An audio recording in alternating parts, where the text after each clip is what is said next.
أمري واحلل عقدة من لساني يفقهوا قولي. قالوا سبحانك لا علم لنا إلا ما علمتنا إنك أنت العليم الحكيم. نحمده ونصلي ونسلم على رسوله المجتبى وعلى آله وأصحابه وأزواجه دائما أبدا. أما بعد فقد قال الله تبارك وتعالى في الكلام القديم والفرقان الحميد: أعوذ بالله من الشيطان الرجيم بسم الله الرحمن الرحيم. قد جاءكم من الله نور وكتاب مبين.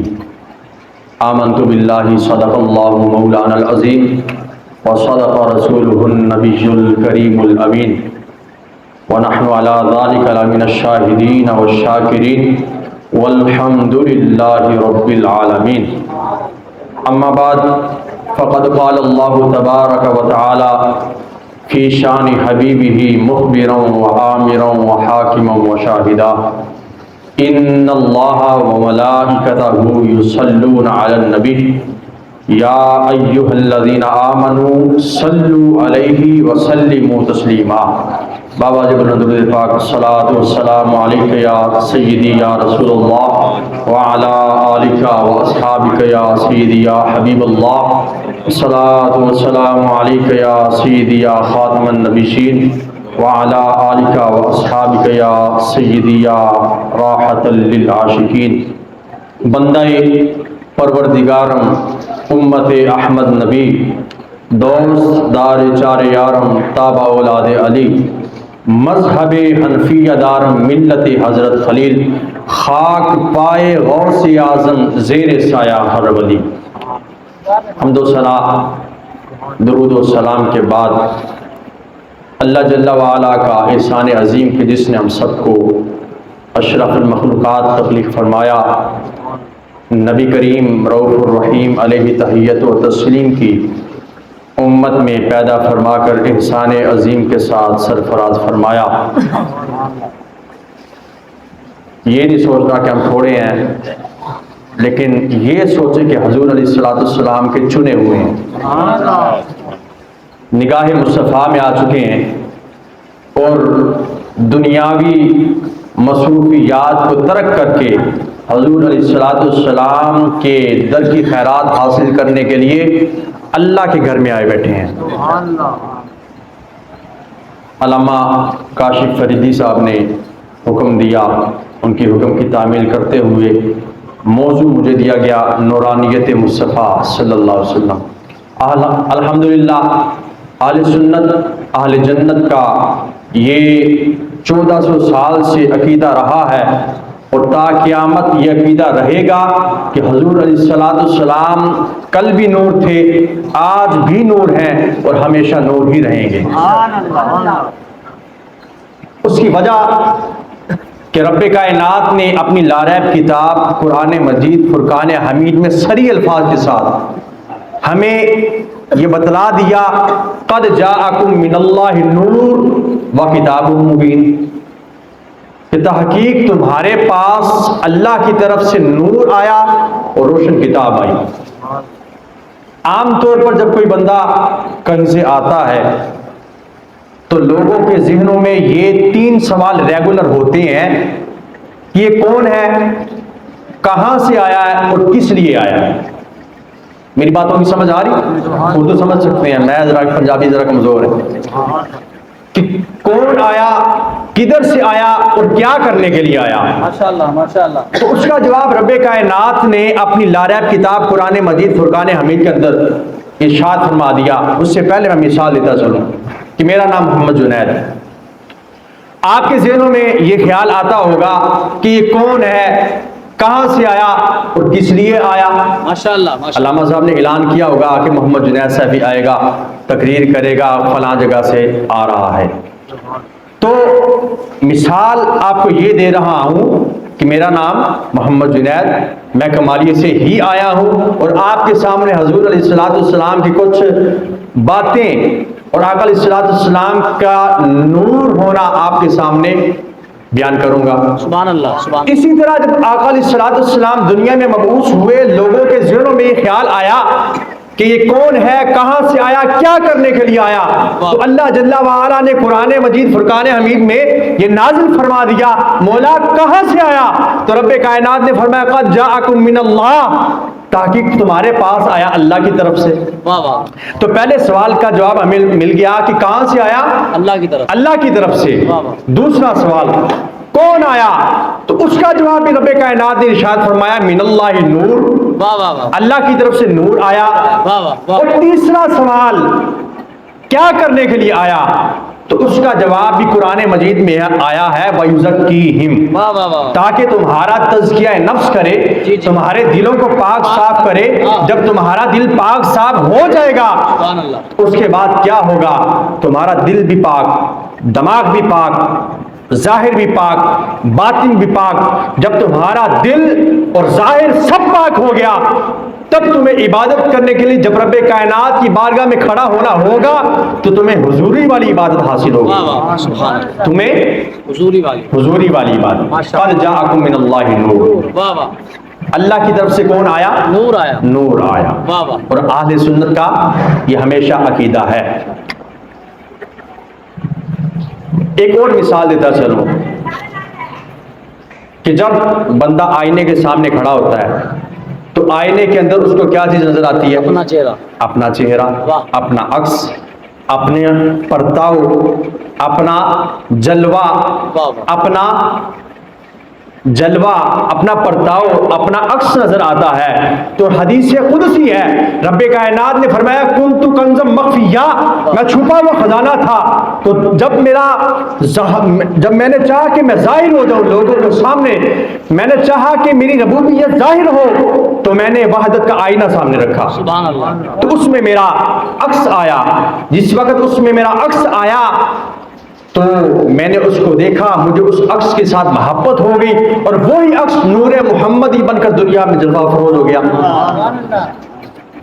دنیا میں جلوہ فروز ہو گیا۔ واہ واہ، اہل سنت کا یہ آپ کو میں عقیدہ بتاتا جا رہا ہوں کہ اہل سنت کا ہمیشہ یہ عقیدہ رہا ہے کہ آقا علیہ الصلوۃ والسلام بشر تو ہیں ہی، اگر بشریت کا انکار کریں گے بندہ کافر ہو جائے گا۔ جی بے شک، بشریت تو ضروری ہے، اللہ کی طرف سے نور آیا تھا لیکن بشریت کے لبادے میں آیا، سبحان اللہ، سبحان اللہ، بہت اس لیے الحاج محمد علی ظہوری قصوری رحمۃ اللہ تعالی علیہ آپ نے فرمایا آیا کل نبیاں دا پیر پیر نو کھڑا، آیا کل نبیاں دا پیر، غیب الغیب دے سو آیا، آ کے بشری چولا پایا، سوڑا خالق دی تصویر، پیر نو کھڑا، آیا کل نبیاں دا پیر۔ واہ واہ، تو حضور علیہ الصلوۃ والسلام اللہ رب العزت کا عکس ہے، جی، اللہ رب العزت کا عکس ہے، جلوہ ہے، نور خدا ہے، جو کہ ساری دنیا میں نور مصطفیٰ جلوہ افروز ہے، ساری دنیا میں جو نور جلوہ افروز ہے، جو نور جگمگا رہا ہے، یہ چاند کی چاندنی ہو، سورج کی روشنی ہو، یا حیوانات ہو، نباتات ہو، جمادات ہو، سب کچھ حضور علیہ الصلوۃ والسلام کا صدقہ ہے۔ سبحان اللہ، یہ آقا علیہ الصلوۃ والسلام کا عکس ہے، حضور علیہ الصلوۃ والسلام کا سارا نور ہے۔ اور حدیث نور میں بھی صریح الفاظ میں موجود ہے۔ اس سے پہلے آپ کے سامنے ایک حدیث مبارکہ بیان کرتا جاؤں۔ جبرائیل امین علیہ تحیت و تسلیم حضور علیہ الصلوۃ والسلام کی بارگاہ میں حاضر ہوئے، جی، اور آپ کا انداز یہ ہوتا تھا، اور صحابہ کرام کو ادب مصطفیٰ سکھلانے کے لیے آپ آقا علیہ الصلوۃ والسلام کے سامنے تشہد کی حالت میں بیٹھا کرتے تھے، سبحان اللہ، اپنے گھٹنے حضور علیہ الصلوۃ والسلام کے گھٹنوں کے ساتھ لگا کے دست بدستہ ہو کے آقا علیہ الصلوۃ والسلام کے سامنے زانوے تلمس دراز کر کے حضور علیہ الصلوۃ والسلام سے فیض حاصل کرنے کے لیے بیٹھا کرتے واہ تھے۔ واہ واہ، تو حضور علیہ الصلوۃ والسلام نے فرمایا اے جبرائیل بتا تو صحیح تیری عمر کتنی ہے؟ واہ، کیا فرمایا؟ عمر کتنی؟ تمہاری عمر کتنی ہے؟ یا رسول اللہ اتنا تو معلوم نہیں، مگر ایک چیز جانتا ہوں، یہ حدیث مبارکہ کا میں مفہوم پیش کر رہا ہوں۔ یا رسول اللہ ایک چیز جانتا ہوں کہ چوتھے آسمان پر ایک ستارہ 70,000 سال کے بعد نمودار ہوتا ہے، 70,000 سال کے بعد ظاہر ہوتا ہے۔ اس ستارے کو میں نے 72,000 مرتبہ دیکھا ہے۔ 70,000 سال کے بعد ظاہر ہونے والا ستارہ، یہ ہے علم جبرائیل۔ علم جبرائیل کہتے کہ 70,000 سال کے بعد، یہ نہیں کہا کہ یا رسول اللہ 76,999 یا 77,000 مرتبہ یا 71,000 مرتبہ، نہیں، یا رسول اللہ 70,000 سال کے بعد وہ ستارہ نمودار ہوتا ہے۔ اس ستارے کو میں نے 72,000 مرتبہ دیکھا ہے۔ یا رسول اللہ اتنا مجھے معلوم ہے۔ آقا علیہ الصلوۃ والسلام نے اپنے دست مبارک سے اپنی دستار کو ذرا اوپر کیا اور یہاں سے نورانیت مصطفیٰ کی ایک جھلک ظاہر ہوئی، جھلک ظاہر ہوئی۔ آپ نے جبرائیل امین نے خود پہچان لیا، یا رسول اللہ یہ تو وہی ستارہ ہے۔ تو آقا علیہ الصلوۃ والسلام نے فرمایا وہ نور محمدی تھا، جس کو تو نے 72,000 مرتبہ دیکھا ہے، جو کہ 70,000 سال کے بعد نمودار ہوتا تھا۔ تو معلوم ہوا آقا علیہ الصلوۃ والسلام کی ذات مبارکہ تو آدم علیہ نبینا علیہ الصلوۃ والسلام سے بھی پہلے کی ہیں۔ جی جیسا کہ میں نے آپ کے سامنے بھی بیان کیا کہ اللہ رب العزت نے فرمایا کہ میں چھپا ہوا خزانہ تھا، میں نے چاہا کہ میرا ظہور ہو، میں ظاہر ہو جاؤں، لوگوں کے سامنے آؤں، لوگ مجھے پہچانے، میری عبادت کرے، میں جانا جاؤں۔ تو اللہ رب العزت نے وحدت کا آئینہ سامنے رکھا، نور مصطفیٰ کی جھلک نظر آئی۔ اللہ نے فرمایا مجھے اس سے محبت ہوگی، مودت ہوگی، پیار ہو گیا۔ تو جس وقت پیار ہوا تو وہی نور مصطفیٰ وہ بشریت کی لبادے میں دنیا میں آ گیا۔ سبحان اللہ۔ اس کے ساتھ ایک اور حدیث مبارکہ بڑی مشہور ہے، جس کو حدیث جابر کے ساتھ، حدیث نور کے ساتھ جانا جاتا ہے، جس میں آقا علیہ الصلوۃ والسلام نے اپنے نورانیت ہونے کا ہی ذکر نہیں فرمایا، بلکہ یہ بھی فرما دیا کہ اس نور سے کیا کیا چیزیں بنی، اس نور کے ساتھ کیا کیا کچھ بنا۔ تو آقا علیہ الصلوۃ والسلام کی بارگاہ میں حضرت جابر رضی اللہ تعالیٰ عنہ حاضر ہوئے، عرض کی یا رسول اللہ سب سے پہلے کیا بنا؟ اللہ رب العزت نے سب سے پہلے کیا بنایا، کیا تخلیق فرمایا؟ تو آقا علیہ الصلوۃ والسلام نے فرمایا یا جابر ان اللہ تعالی قد خلق قبل الاشیاء نور نبیک من نورہ فجعل ذلك النور يدور بالقدرة حيث شاء الله ولم يكن في ذلك الوقت لوح ولا قلم ولا جنة ولا نار ولا ملك ولا سماء ولا أرض ولا شمس ولا قمر ولا جني ولا إنسي فلما أراد الله تعالى أن يخلق الخلق قسم ذلك النور أربعة أجزاء فخلق من الجزء الأول القلم ومن الثاني اللوح ومن الثالث العرش ثم قسم الجزء الرابع أربعة أجزاء فخلق من الجزء الأول حملة العرش ومن الثاني الكرسي ومن الثالث باقي الملائكة۔ علیہ الصلوۃ والسلام کی بارگاہ میں جابر رضی اللہ تعالیٰ عنہ حاضر ہوئے، یا رسول اللہ صلی اللہ علیہ وسلم سب سے پہلے کیا چیز تخلیق ہوئی، سب سے پہلے کیا بنا؟ آقا علیہ الصلوۃ والسلام نے فرمایا اے جابر رب کائنات نے سب سے پہلے تیرے نبی کا نور اپنے نور سے پیدا فرمایا، تیرے نبی کا نور اپنے نور سے پیدا فرمایا۔ تو اس سے معلوم ہوا کہ آقا علیہ الصلوۃ والسلام ہی وہ نور ہے جو رب کائنات کے نور کا ایک حصہ ہے۔ اسی لیے تو ہم کہتے ہیں نور من نور اللہ، کہ یہ اللہ کے نور کا نور ہے، اللہ کے نور میں سے ہے، رب کائنات کا نور ہے۔ تو آقا علیہ الصلوۃ والسلام کی بارگاہ میں عرض کی یا رسول اللہ سب سے پہلے کیا ہوا، سب سے پہلے کیا بنا؟ تو آقا علیہ الصلوۃ والسلام نے صرف یہ جواب ہی نہیں دیا، بلکہ سخاوت کرتے ہوئے آقا علیہ الصلوۃ والسلام نے سب کچھ بتا دیا کہ میرے نور سے یہ بھی بنا، میرے نور سے یہ بھی بنا۔ سوال پیدا ہوتا ہے کہ جابر رضی اللہ تعالیٰ عنہ نے تو سب سے پہلے صرف یہی پوچھا تھا کہ یا رسول اللہ کہ اللہ نے سب سے پہلے کیا بنایا، تو آپ نے صرف وہ اس کا جواب ہی نہیں دیا بلکہ آپ نے تو اس سے زیادہ کر دیا۔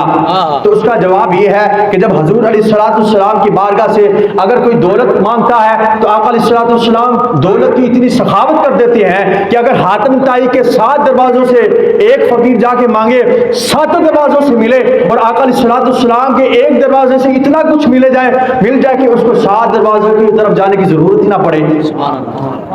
تو آقا علیہ الصلوۃ والسلام چاہے دولت ہو، چاہے شہرت ہو، چاہے علم ہو، چاہے وہ ہر چیز کیوں نہ ہو دنیا کائنات کی، چاہے دنیا کی ہو چاہے آخرت کی ہو، حضور علیہ السلام بندے کی استطاعت سے زیادہ عطا فرما دیتے ہیں۔ سبحان اللہ۔ اس لیے سید اعلیٰ حضرت امام اہل سنت مجدد دین اور ملت امام احمد رضا خان فاضل بریلوی رحمۃ اللہ تعالی علیہ، سنیوں کے تاجدار، اہل سنت کے تاجدار، علماء کے استاذ اور محققین کے استاذ فرماتے ہیں کہ میرے کریم سے گر قطرہ کسی نے مانگا، دریا بہا دیے ہیں، دربے بہا دیے ہیں، دریا بہا دیے ہیں، دربے بہا دیے ہیں۔ دریا آقا علیہ السلام کی بارگاہ میں اگر کوئی بندہ پانی مانگتا ہے حضور دریا دیتے ہیں، اور دریا کی تہ میں موجود جو سپی کے اندر موتی ہوتا ہے، آقا علیہ السلام پانی کے ساتھ اس موتی کو بھی اس بندے کو عطا کر دیتے ہیں، وہ موتی بھی بندے کو عطا کر دیتے ہیں۔ اور معرفت اور حقیقت، طریقت، شریعت یہ ایک چیز ہے۔ اکثر لوگ کہتے ہیں طریقت اور ہے شریعت اور ہے، نہیں، بلکہ طریقت شریعت کا جز ہے، طریقت شریعت کا جز ہے، فرع ہے، اصل شریعت ہے۔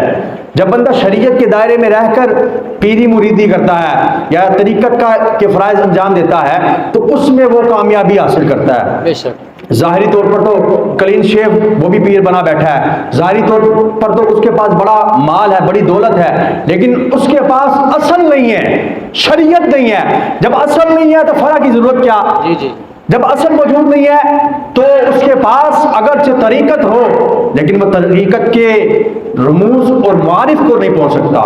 اس لیے کسی بزرگ نے کہا الشریعت کالسفینہ والطریقۃ کالبحر والحقیقۃ کالسلف والمعرفۃ کالدر، کہ شریعت کشتی کی طرح ہے اور طریقت سمندر کی طرح ہے اور حقیقت سپی کی طرح ہے جو سمندر کی تہ میں موجود ہوتی ہے، اور معرفت اس سپی کے اندر موجود موتی کی طرح ہوتی ہے۔ اگر کسی نے رب کائنات کی معرفت حاصل کرنی ہے سب سے پہلے وہ شریعت کی کشتی میں بیٹھے، اس کے بعد طریقت کے بحر میں، طریقت کے سمندر میں غوطہ زن ہو کر اس کے اندر سے حقیقت کی سپی کو اٹھائے، حقیقت کی سپی کو اٹھا کر واپس شریعت کی کشتی میں آ کر بیٹھ کر اسے کھولے تو اس کے اندر سے اس بندے کو رب کائنات کی معرفت کا موتی مل جاتا ہے۔ تو یہ آقا علیہ السلام نے سب کچھ ہمیں بتا دیا۔ تو حضور نے فرمایا یا جابر ان اللہ تعالی قد خلق قبل الاشیاء نور نبی کا من نورہ۔ آپ نے سوال کیا، جب بندہ کوئی سوال کرتا ہے نا تو اس سے بڑا جو ہوتا ہے وہ اس کو تحفہ عطا فرماتا ہے، تحفہ دیتا ہے۔ تو جابر رضی اللہ تعالیٰ نے سوال کیا تھا یا رسول اللہ سب سے پہلے کیا بنا؟ تو آقا علیہ السلام نے صرف جواب ہی نہیں دیا، اس کے ساتھ ان کو تحفہ بھی عطا فرمایا، اے جابر اللہ نے سب سے پہلے تیرے نبی کے نور کو پیدا فرمایا۔ لوگ کہتے ہیں ہم غلام مصطفیٰ ہیں، ہم غلام آقا ہیں، آقا علیہ السلام کے غلام ہیں، ہمارا کہہ دینا کافی نہیں ہے۔ جب حضور کی بارگاہ سے موڑ لگ جائے نا کہ تو میرا غلام ہے تو اس کی شان الگ ہوتی ہے۔ اس لیے جابر رضی اللہ تعالیٰ عنہ کو فرمایا اے جابر اللہ نے سب سے پہلے تیرے نبی کے نور کو اپنے نور سے پیدا فرمایا، سب سے پہلے تیرے نبی کے نور کو اپنے نور سے پیدا فرمایا۔ پھر کیا فرمایا؟ پھر آقا علیہ السلام نے فرمایا فجعل ذلک النور یدور بالقدرت حیث شاء اللہ۔ جب اللہ کی مشیت ہوئی، جب اللہ کا ارادہ ہوا تو اللہ نے اس نور کو چکر لگوایا، سیر کروائی اپنی شان کے مطابق۔ جب سیر کروائی تو آقا علیہ السلام نے فرمایا وَلَمْ يَكُنْ فِي ذَلِكَ الْوَقْتِ لَوْحٌ وَلَا قَلَمٌ وَلَا شَمْسٌ وَلَا جَنَّةٌ وَلَا نَارٌ وَلَا مَلَكٌ وَلَا سَمَاءٌ وَلَا أَرْضٌ وَلَا شَمْسٌ وَلَا قَمَرٌ وَلَا جِنٌّ وَلَا إِنسٌ۔ آقا علیہ السلام نے فرمایا جب اس نور نے چکر لگایا، جب میں نے سیر کی، جب میں نے سارے جگہ کا مشاہدہ کرنا چاہا تو میں نے دیکھا فی ذالک الوقت، لوح ولا قلم، نہ لوح تھا، نہ قلم تھا، نہ جنت تھا، نہ آگ تھا، نہ آسمان زمین، اور نہ ہی شمس، نہ ہی قمر، نہ ہی جن و انسان تھے۔ واہ واہ سب سے پہلے آقا علیہ الصلوۃ والسلام کا نور بنا۔ تفسیرات کے اندر دیکھیں، فرمایا یہ اس کا سورہ قلم کی، سورہ نون کی یہ جو سورت ہے اس کے اندر، اس کی تفسیر کے اندر یہ لکھا ہوا ہے کہ اللہ رب العزت نے قلم سے فرمایا کہ اے قلم لکھ دے ما کان و ما یکون کو، جو ہو چکا ہے، جو ہونے والا ہے، سب کچھ لکھ دے۔ تو اس قلم نے سب سے پہلے لوح پر آقا علیہ الصلوۃ والسلام کا نام اس میں گرامی لکھا کہ سب سے پہلے حضور علیہ الصلوۃ والسلام جلوہ فروز ہوئے۔ اس کے بعد فرمایا فی ذالک الوقت لوح ولا قلم، نہ لوح تھا، نہ قلم تھا، نہ جنت تھی، نہ آگ تھی، نہ ہی فرشتے تھے، نہ آسمان تھا، نہ زمین تھا، اور نہ ہی سورج تھا، نہ چاند تھا، اور نہ ہی انسان تھے، اور نہ ہی جن تھے۔ تو آقا علیہ الصلوۃ والسلام نے فرمایا فلما اراد اللہ تعالی، پھر رب کائنات نے ارادہ فرمایا کہ میں تخلیق کروں، تو اس نور کے 4 حصے کیے۔ ان یخلق الخلق قسم ذالک النور اربعۃ اجزاء، کہ اللہ رب العزت نے اس نور کے 4 حصے کیے۔ کتنے کیے؟ 4 حصے۔ میری باتوں کی سمجھ آ رہی؟ سبحان اللہ کہتے رہے صاحب، جب جزاک اللہ کہنے کی آپ کو ضرورت محسوس ہو، جزاک اللہ کہہ دیجیے گا۔ تو آقا علیہ الصلوۃ والسلام نے فرمایا جب رب کائنات نے ارادہ چاہا کہ میں اب تخلیق کروں، تو آقا علیہ الصلوۃ والسلام نے فرمایا رب کائنات کا ارادہ جب ہوا تو اللہ رب العزت نے اس نور کے یعنی کہ میرے 4 حصے کیے۔ پہلے کا کیا کیا؟ آقا علیہ الصلوۃ والسلام نے فرمایا فخلق من جزء الاول القلم، سب سے پہلے میرے بعد قلم کو تخلیق فرمایا، کیونکہ قلم نے سب کچھ لکھنا تھا، قلم کے ذریعے ہی ہماری تقدیریں لکھی جانی تھی۔ تو آقا علیہ الصلوۃ والسلام نے فرمایا دوسرے کے ساتھ لوح بنی جس کے اوپر لکھا جانا تھا، تیسرے کے ساتھ اللہ رب العزت نے عرش کو تخلیق فرمایا جس پر اللہ رب العزت نے اپنی شان کے مطابق استوا فرمایا ہوا ہے۔ آقا علیہ الصلوۃ والسلام نے فرمایا اے جابر رب کائنات نے سب سے پہلے تیرے نبی کے نور کو اپنے نور سے پیدا فرمایا۔ اس کے بعد رب کائنات نے یہ ارادہ چاہا کہ مجھے اس نور کو سارے جہان کا چکر لگائے۔ میں نے چکر لگایا، اس وقت نہ جنت تھی، نہ ہی دوزخ تھی، نہ ہی آسمان تھا، نہ ہی زمین تھی، نہ ہی سورج تھے، نہ ہی چاند تھا، نہ ہی ستارے تھے، کچھ بھی نہیں تھا۔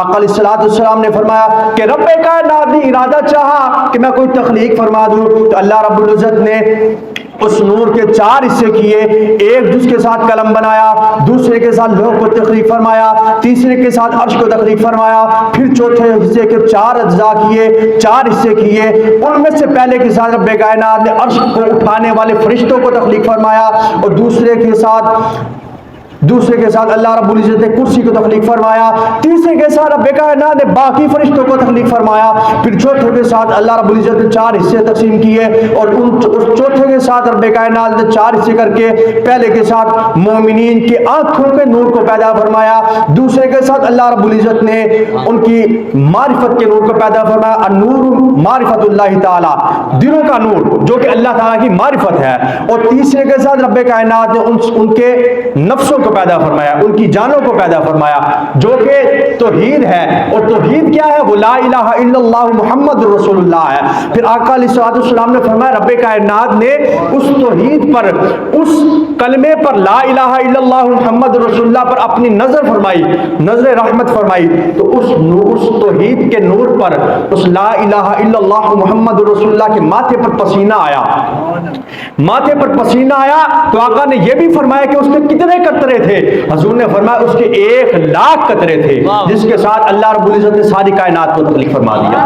اور ایک اور حدیث نور میں ہے، آقا علیہ الصلوۃ والسلام نے فرمایا رب کائنات نے سب سے پہلے مجھے 12,000 سال اپنی بارگاہ میں عبادت کرنے کا موقع عطا فرمایا، کبھی مقام رجا میں، کبھی امید کے مقام پر، کبھی قربت کے مقام پر، کبھی کسی مقام پر 6 مرتبہ اللہ رب العزت نے اپنے حبیب کو 12,000 سال تک قیام کرنے کا موقع عطا فرمایا تاکہ میرا حبیب جس وقت دوبارہ آئے میری طرف، معراج کی رات دوبارہ آئے تو میرے حبیب کو کوئی دشواری نہ ہو۔ موسیٰ علیہ السلام کوہ طور پر گئے، رب کائنات نے اپنی تجلی کا کروڑواں حصہ اس پہاڑ پر پھینکا، اس پہاڑ پر ڈالا، پہاڑ سرما ہو گیا، ریزہ ہو گیا۔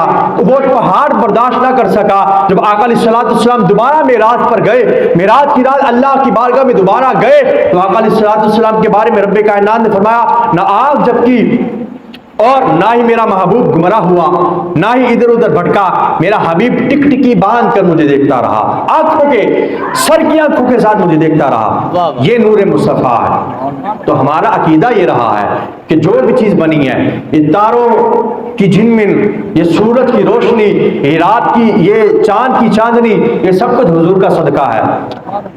تو کسی نے کیا کہا کہ تاروں میں تجلی ہے ان کی، سورج میں بھی جلوے ہیں ان کے، جتنے بھی چراغے محفل ہیں سب ان کے نور سے جلتے ہیں، سب ان کے نور سے جلتے ہیں، تاروں میں تجلی ہے جتنی، یہ سب کا حضور کا صدقہ ہے۔ اور آخر میں ایک اور حدیث مبارکہ، بلکہ قرآن پاک کی میں آیت مبارکہ پیش کروں گا۔ کافروں نے بڑا زور لگایا کہ حضور علیہ السلام کو نعوذ باللہ شہید کر دیں، آقا علیہ السلام کا سر آپ کے تن سے جدا کر دیں، لیکن جس کی حفاظت رب کرے اس کو کون نقصان پہنچا سکتا ہے؟ واللہ یعصمک من الناس، اللہ رب العزت نے یہ وعدہ فرما دیا حضور کے ساتھ کہ میں لوگوں سے آپ کی حفاظت کروں گا۔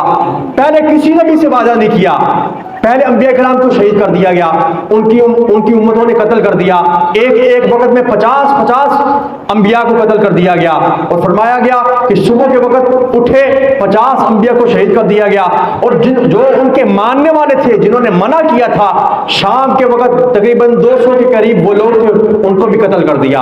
لیکن جب حضور علیہ السلام کی باری آئی تو لوگوں نے بڑے ارادے بنائے، بڑا زور لگایا، بڑا ٹل لگایا، لیکن آقا علیہ السلام کا بال بھی باقا نہ کر سکے۔ حضور علیہ السلام کی ذات اقدس پر کوئی وار نہ کر سکا۔ تو اس کے بارے میں رب کائنات نے قرآن مجید فرقان حمید کے اندر آیت مقدسہ نازل فرما دی کہ لوگ یہ چاہتے ہیں کہ اپنے منہ کی پھونکوں سے میرے نور کو بجھا دیں، میرے نور کو بجھا دیں، لیکن رب کائنات کی شان یہ ہے کہ وہ اپنے نور کو پورا کرنے والا ہے، پورا فرمانے والا ہے، اگرچہ یہ کافروں کو ناگوار ہی کیوں نہ لگے۔ تو اس کا ترجمہ کسی نے اس شعر میں بھی کیا ہے کہ، اور یہ عام الفاظ میں تاکہ لوگوں کو اس بات کا فہم حاصل ہو جائے، یریدون لیطفئوا نور اللہ بافواہہم واللہ متم نورہ ولو کرہ الکافرون۔ اللہ رب العزت کی بارگاہ سے جو نور آیا، لوگوں نے بڑا ارادہ چاہا، بڑا چاہا کہ اپنے منہ کی پھونکوں سے اس نور کو بجھا دے، لیکن رب کائنات کی منشا اور اس کی چاہت یہ ہے کہ وہ اپنے نور کو پورا کرنے والا ہے، اگرچہ کافر کو ناگوار ہی کیوں نہ لگے، برا ہی کیوں نہ لگے۔ تو کسی نے یہ الفاظ سمیٹتے ہوئے کہا کہ نور خدا کی روشنی قائم ہے آج تک، نور خدا کی روشنی قائم ہے آج تک، پھونکوں سے یہ چراغ بجھایا نہ جائے گا، پھونکوں سے یہ چراغ بجھایا نہ جائے گا، پھونکوں سے یہ چراغ بجھایا نہ جائے گا۔ حضور علیہ السلام رب کا عکس ہے، اس کا نور ہے، اس کی معرفت ہے، اس کی پہچان کا ذریعہ ہے۔ جس نے حضور کو پہچان لیا اس نے رب کو پہچان لیا۔ لیکن رب کائنات آقا علیہ السلام نے فرمایا اے لوگوں، میری حقیقت کو میرے رب کے سوا کوئی نہیں پہچان سکتا۔ آقا علیہ السلام نے فرمایا صحابہ مجھے بتاؤ میں کون ہوں؟ یا رسول اللہ آپ تو اللہ کے نبی ہیں، اس کے رسول ہیں، آپ وہ ہیں جس نے ہمیں کلمہ توحید پڑھایا، رب کی راہ دکھلا دی۔ تو آقا علیہ السلام نے فرمایا اے لوگو، اے میرے صحابہ، میری حقیقت کو میرے رب کے بغیر کوئی جان ہی نہیں سکتا۔ وہ تو وہ ذات ہے جو اس کا نور ہے جو عقل و گمان میں نہیں آ سکتا۔ اکثر بندہ بیٹھا ہو نا تو سوچتا ہے یار یہ دنیا کیسے بنی، یہ آسمان کیسے بن گیا، یہ چاند ستارے، پھر بندہ پیچھے جاتا ہے، جاتا وہ پھر سوچتا ہے رب کو بھی کس نے پیدا فرمایا۔ جب یہ بات آ جائے تو اپنے آپ کو جوڑو کہ تو کس طرف جا رہا ہے۔ قرآن کہتا ہے یضل بہ کثیرا ویہدی بہ کثیرا وما یضل بہ الا الفاسقین، کہ قرآن کے ذریعے بندہ ہدایت بھی حاصل کرتا ہے، گمراہی بھی حاصل کرتا ہے، لیکن جو اللہ کی معرفت حاصل کرتا ہے، جو فسادی نہیں ہوتا، جو فاسق نہیں ہوتا، اس کو رب کائنات ہدایت عطا فرماتا ہے، اور جو فسادی ہوتا ہے، فاسق ہوتا ہے، اس کو رب ہدایت نہیں عطا فرماتا بلکہ گمراہ کر دیتا ہے۔ لہذا جب یہ معاملہ آئے اپنے آپ کو جھنجھوڑو کہ نہیں ہمیں اس سے اوپر نہیں جانا، ہم جہاں ہیں ادھر ہی کافی ہیں۔ اللہ تعالیٰ سے دعا ہے کہ اللہ تعالیٰ ہمیں عمل کی توفیق عطا فرمائے۔ اس شعر پر اعلیٰ حضرت کی شعر پر اختتام کروں گا کہ دیکھنے والے کہا کرتے ہیں اللہ اللہ۔ اعلیٰ حضرت نے بھی کمال کر دیا۔ میں دو جرنیلوں کا قائل ہوں، بہت سے اولیاء اللہ بڑے کمال کے درجے کے ہیں، کیونکہ اللہ رب العزت نے فرمایا جو بندہ میرے اولیاء کے ساتھ دشمنی رکھتا ہے نا تو میں اس کے ساتھ اعلان جنگ کرتا ہوں، اذیت پہنچاتا ہے، ارادہ بھی اگرچہ کر لے، اللہ فرماتا ہے کہ میں اس کے ساتھ اعلان جنگ کرتا ہوں۔ میں تمام لوگوں کا قائل ہوں، اہل سنت و جماعت کی جو اہل سنت و جماعت کے اولیاء اللہ گزرے ہیں 1400 سال سے، میں سب کا قائل ہوں، لیکن دو جرنیل تاریخ کی کتابیں اٹھا کے دیکھ لیں آپ کہ انبیاء اور رسولوں کے بعد اگر کسی نے توحید پر ڈٹ کر کام کیا ہے تو حضرت مجدد الفسانی ہے، اور عشق مصطفیٰ میں ناموس مصطفیٰ پر اگر کسی نے ڈٹ کر کام کیا ہے تو وہ اعلیٰ حضرت ہے۔ تو آج کے دور میں جس نے ناموس رسالت کی ڈٹ کر حفاظت کر دیا ہے وہ امیر المجاہدین ہے۔ تو اعلیٰ حضرت نے کمال انداز میں ساری بات کا خلاصہ کر دیا شعر میں کہ دیکھنے والے کہا کرتے ہیں اللہ اللہ، دیکھنے والے کہا کرتے ہیں اللہ اللہ، یاد آتا ہے خدا دیکھ کے صورت تیری، یاد آتا ہے خدا دیکھ کے صورت تیری۔ اللہ کا ولی ہوتا ہی وہ ہے جس کو دیکھو رب یاد آ جائے، اور حضور علیہ السلام ولایت کے اعلیٰ درجے پر فائز ہیں، ولایت کے سب سے اعلیٰ درجے پر۔ اگر حضور کی ذات نہ ہوتے، نہ زمین ہوتی، نہ آسمان ہوتا، نہ سورج چاند ستارے حیوانات نباتات جمادات کچھ بھی نہ ہوتا، نہ چنی ہوتا، نہ چنا ہوتا، نہ تو ہوتا، نہ میں ہوتا، یہ الفاظ بھی نہ ہوتے۔ اللہ رب العزت نے فرمایا اے حبیب اگر میں نے آپ کو پیدا نہ کرنا ہوتا تو میں اپنی ربوبیت بھی ظاہر نہ کرتا۔ اے موسیٰ اگر یہ امت نہ ہوتی تو میں تجھے بھی پیدا نہ کرتا، اگر یہ امت نہ ہوتی میں کسی نبی کو بھی پیدا نہ کرتا، اگر یہ امت نہ ہوتی میں کچھ بھی نہ پیدا کرتا، میرا محبوب نہ ہوتا تو میں اپنی ربوبیت بھی ظاہر نہ کرتا۔ اللہ رب العزت سے دعا ہے کہ رب کائنات ہمیں حضور علیہ السلام کے اسوہ حسنہ پر عمل کرنے کی توفیق عطا فرمائے۔ واخر دعوانا الحمدللہ رب العالمین۔